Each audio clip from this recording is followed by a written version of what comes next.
Before we get started, just wanted to show a few technology tips. So when you logged in, please make sure that your username reflects both your name and your agency. To change your name, if you hover over your name on the list and click the three dots for more, you can rename yourself. For questions, there are a couple of ways that we'll be taking questions today. You can use the hand raise function to request to speak. We can use that during our Q&A portion of the meeting. We'll look at the agenda in just 1 second. Or you can type questions in the chat box and we'll be monitoring the chat box as well. To access the hand raise function, click on participants and the raise hand button is at the bottom of the participants list. Just for audio purposes, if you could use a headset or take a call from a quiet space to reduce background noise and echo, that would be appreciated. And please keep your phone or your headset muted unless you are speaking to the group. So before we hop into our agenda here, I just wanted to do a quick round of introductions. So my name is Jasmine. I'm with Cascadia Consulting Group working on this project, and I will pass it over to our Pierce Transit staff. We'll start with Brenda. Hi, everybody. I'm Brenda Davis, the Community Development Supervisor. Thanks for being here today. Penny? Hello, I'm Penny Grelier. I'm the Community Development Administrator at Pierce Transit. Denise? And I'm Denise Downs. I am a Marketing Service Representative that oversees the Human Service Agency Ticket and Pass Program. Thanks, everyone. So a quick overview of our agenda. So I will be handing it off to our Pierce Transit team shortly to kind of go through these different items. But first we'll do a quick overview of Pierce Transit. Then we'll do an overview of our Human Service Agency Transit Pass Program and show you how to apply. We'll then share a few words from organizations that we've heard from. We actually have, I think Leah will be speaking to that piece, just how the Transit Pass program is working for them. And then we'll have our Q&A portion. So anything that you wanted to know about the passes, the program, how to apply, any of that, we'll have a 25-minute Q&A. And then after that, we'll be doing an all-day pass prize drawing. So we'll be selecting 2 recipients for 10 all-day passes. So we'll be doing that towards the end. And with that, I will hand it over to Penny, who will start with our Pierce Transit overview. Thank you, Jasmine. Okay, I just thought it would be valuable to attendees to know a little bit more about Pierce Transit in case our system is new to you. So you can see here on the screen our mission statement, which is that Pierce Transit improves people's quality of life by providing safe, reliable, innovative, and useful transportation services that are locally based and regionally connected. I'd also like to point out that we pride ourselves on offering safe and clean transportation that is affordable and local. So our service area is 292 square miles, so we cover a lot of territory. We have 32 different local bus routes, and all of the buses that we run at Pierce Transit are accessible for those with mobility issues. We have about 197 buses and 122 shuttle vehicles, which are used for our paratransit service for those who have gone through our eligibility process for shuttle. We have 362 van pool vehicles, and in 2019, we achieved 8.4 million boardings. I didn't quote the boardings for 2020 because, as you may know, the pandemic did impact our service levels considerably. So what we're here today to talk about is how our transportation services can be helpful to you as human service agencies. We know that these passes that we have to offer are important for a couple of reasons. Not only do they help you provide transportation resources to your clientele and program participants, but they can also help alleviate the financial burden that transportation poses for many people who are on fixed incomes. So next slide, please. Here is a little flow chart we put together to help navigate the Transit Pass program. So the first thing to consider is, are you a human service agency? You probably are if you're tuning into this call, but just in case you aren't, you wouldn't qualify for the Transit Pass program we're talking about today. However, we would like to engage you in conversation because we do have some really good ORCA card benefit programs that you might be interested in for participants or employees. If you are a human service agency, the next question is, are you a 501c3 organization? If the answer to that question is no, you will still be able to purchase tickets and passes at the full retail price. If you are a 501c3, we would like to know if you're newly qualified. And by that, we mean, have you applied to qualify for this program before? If you aren't newly qualified, that is, you've applied before, you can purchase the tickets and passes at the 50% discount cost. However, if you've just now heard about this program and are anxious to get qualified or have just turned in your form to qualify, we can offer you the free grant-funded passes that we have available. So several different options there. And now I'll hand it over to Denise because she can better explain the different passes and tickets that we have available. Thanks, Penny. Pierce Transit offers a variety of tickets and passes that meet the needs of your clientele. The red ticket on the left is for seniors, youth, and individuals with disabilities. This ticket is valid for one ride on Pierce Transit local service only. Seniors and individuals with disabilities must show a regional reduced fare permit when using this ticket. And youth may be asked to verify their age at the time of using the ticket. The purple ticket is for adults ages 19 to 64, valid for one ride on Pierce Transit local service and has no transfer value. When issuing these tickets, it's important to know if your client has two or more rides or two or more buses that they need to take to get to their destination, you'll need to provide them with a ticket for each boarding. That could get pretty costly. The red all-day pass in the middle is for adults, or excuse me, seniors, youth, and individuals with disabilities that take multiple trips throughout the day. So that can alleviate that high cost if you're using those one ride tickets. It's valid on Pierce Transit's local service, and seniors and individuals with disabilities must show a regional reduced fare permit when using this pass. Youth may be asked to show proof of age when boarding. The blue all-day pass is for adults 19 to 64 making multiple trips throughout the day. It's valid on local Pierce Transit service only. These two pass types become active when the client dips the pass in the fare box upon their first boarding and is valid for the entire service day. The green one-ride shuttle ticket is only good on shuttle service.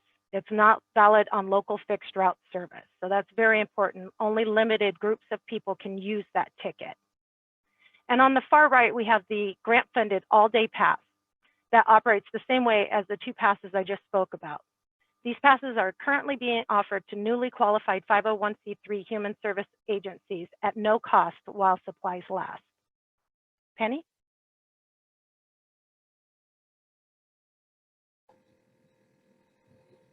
So how to apply? Well, you can go to our website, which is piercetransit.org, and look for Human Service Agency Transit Pass Program.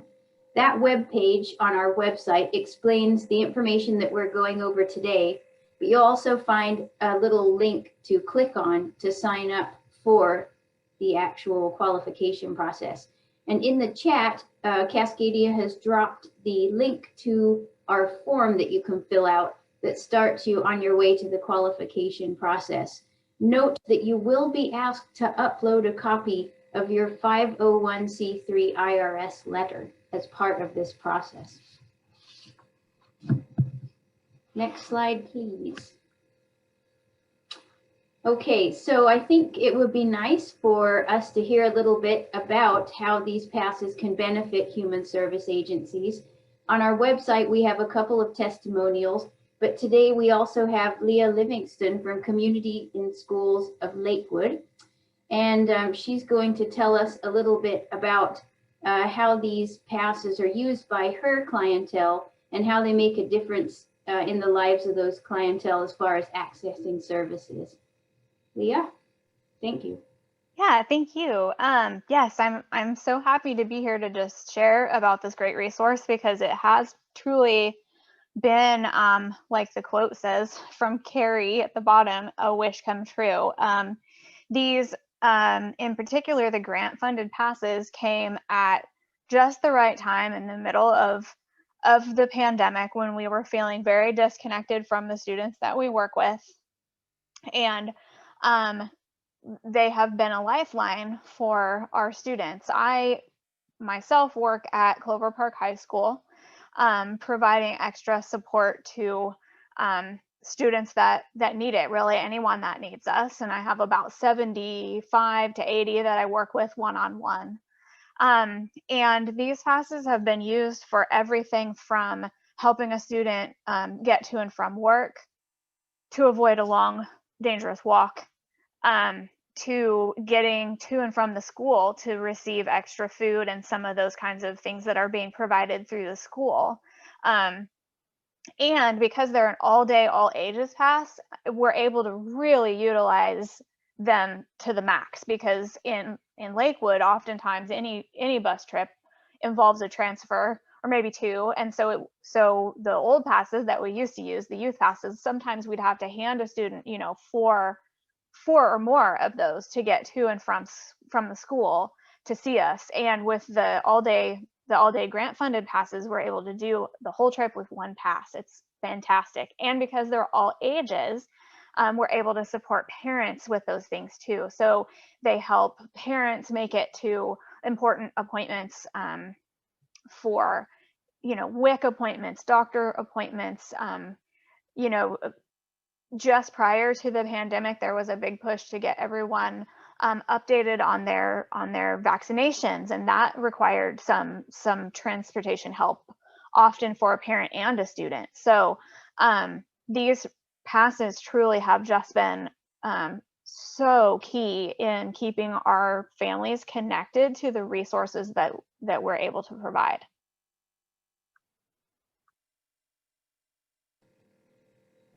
Thank you, Leah.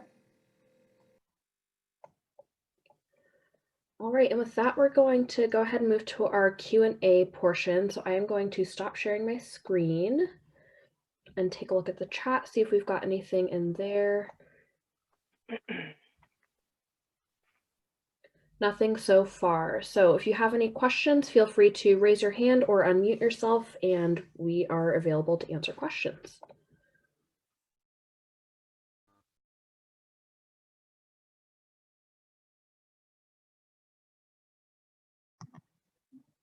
Good afternoon. This is Cassandra with Kasia. How are you all doing today? Good. So I am curious to know, during the pandemic, I've had a nonprofit for actually many years. We founded it in the Bronx, New York, back in 2007, and we have now created a chapter here in the state of Washington. We've actually been here since 2011. As a result of the pandemic, we created a program called Revive Washington Food Box and Drop Program. And through the application process, we've learned that many of the clients that we serve who have needed this service, have disabilities, or they don't have access to transportation. They're not able to access like food banks, grocery stores. Maybe they're quarantined due to COVID-19. So various reasons as to why they need the assistance with getting the food dropped at their doorstep. But one of the things that we did identify is that there are people who would like to access services, but they don't have transportation. And so I wasn't sure how you all define a human service agency. We've just been an organization that has supported the work of women who want to empower themselves professionally or personally or educationally. And we've gotten behind them and helped them to overcome obstacles and barriers. But this is the first time that we've kind of expanded the scope of our services to include food because it was a necessity in our community. So can you just explain to me a little bit more how you're defining HSA? Is it simply that you're a nonprofit with the 501c3 or federal recognition and that qualifies you as such? Or is it because you're providing services that are socially conscious? Thank you. I'll speak to that. Cassandra, thank you. The definition of a human service agency for this program literally is an agency willing to purchase the tickets at cost, whether it's full cost because you don't qualify as a 501c3 nonprofit, or at half cost because you do, and provide them to your clients free of charge. So you can't resell them, you can't give them to your employers. They are strictly for those in need, and you're giving them free of charge for your program.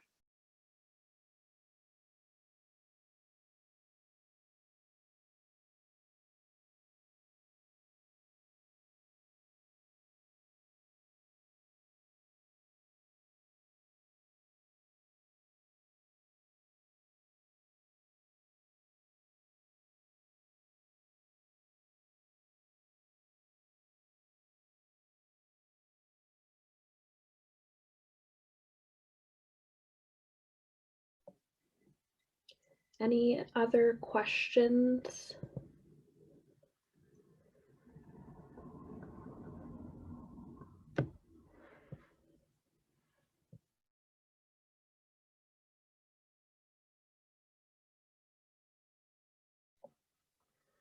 I've got one in the chat from Tiffany. The question is there a limit to how many passes an agency can obtain?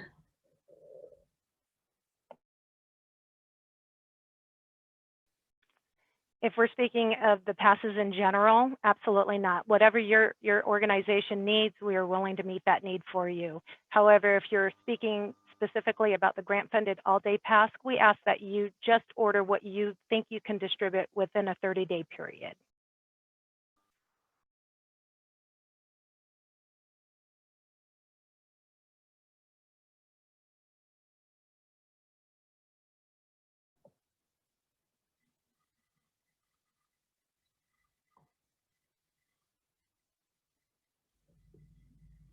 Give another couple of minutes, pause to see if anyone has any questions, and then we'll move on to our prize drawing.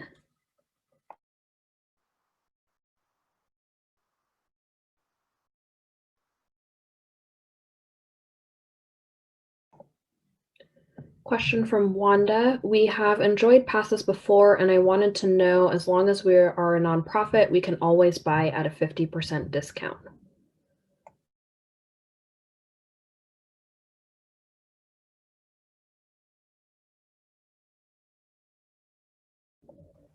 Actually, that last was a question. So I apologize, it didn't come across that way. So will we always, as long as we, stay a nonprofit and have the need, will we always be able to use that 50% discount? Yes, the board may change that at some later date. They have the opportunity at any given time to either make it a 75% or lower it, whatever the board, wants to change it to. They could potentially do that.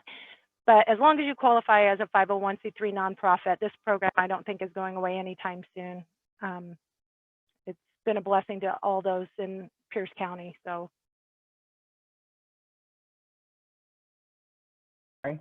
I've got to let you know, we did purchase some with the Spread the Love, Not the Flu campaign, to where we went to micro shelters and we went to other service providers, that have clients, and we were able to share that with them. And that was a very rewarding experience to be able to do that over the holidays.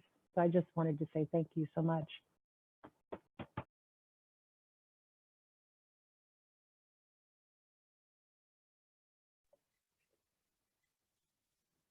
Any additional questions or comments, feedback on the program?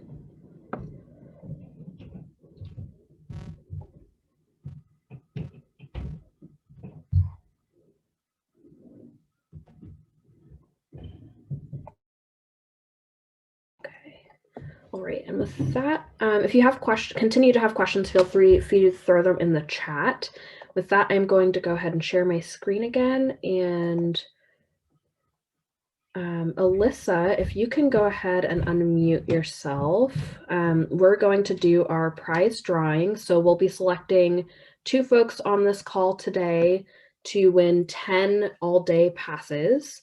So we've got you all in a random number generator. And Alyssa, if you can go ahead and pick 2 and read out those 2 names, and we will coordinate with you after this meeting to go ahead and get you those passes. Yes. Okay. So the first winner is Malia Clark. And then our second winner is Wanda. Awesome. Thanks, Alyssa, and congratulations to Malia and Wanda. We'll be coordinating with you to get you your free passes. Yeah, so just thank you all for attending this webinar today. We're sorry for the technical issues at the beginning, but we'll be posting a recording of this online afterwards. So for folks who weren't able to attend or weren't able to access the meeting, all this information will be available. Our website is listed on this slide, so if you wanted to get more information or go ahead and apply for the passes, please visit piercetransit.org/HSA passes. And if you have any questions or wanted to get in touch with us, you can see Denise's contact information is also listed. Perfect. And with that, let me just double check that we don't have any more questions in the chat. And we don't, so I am going to go ahead and close us out. Thank you all so much for attending this afternoon, and we will be in touch with a couple of folks who got the free transit passes. Thank you all and have a great rest of your day.